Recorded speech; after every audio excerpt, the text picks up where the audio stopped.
అందరికీ నమస్కారం. చాలా మంది ముత్తైదువులు అలాగే కొత్తగా వివాహమైన వారిలో చాలా మందికి మంగళసూత్రం పెరిగితే ఎలా కూర్చుకోవాలో తెలియదు. పెరిగింది అని చెప్పగానే చాలా భయపడిపోతూ ఉంటారు. ఇంకొంతమంది ఏమంటారంటే మంగళసూత్రం తెగింది అని చెప్తూ ఉంటారు. కానీ అలా చెప్పడం కూడా అశుభమని పెద్దలు చెప్తూ ఉన్నారు.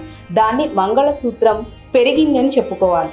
సో ఈ మంగళసూత్రం పెరిగినప్పుడు దాన్ని ఎలా కూర్చుకోవాలో ఇప్పుడు చూద్దాం. తాళిబొట్టు కూర్చుకోవటానికి గురువారం మంచి రోజు.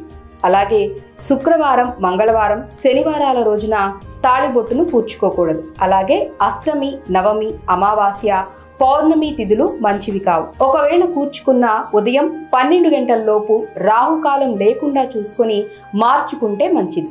గొలుసు బంగారంది అయినా సూత్రాలు మాత్రం పసుపు తాడుకే గుచ్చుకోవాలి. అంతేకాకుండా సూత్రాలతో పాటు నల్ల పూసలు, పగడాలు, ముత్యాలు, బంగారు గుళ్ళు కలిపి 9 సంఖ్య వచ్చేలా చూసుకోవాలి. ఇవి కూర్చుకునే సమయంలో అప్పటి వరకు ఒక పసుపు తాడుకు పసుపు కొమ్మును కట్టుకొని దాన్ని ధరిస్తే మంచిది.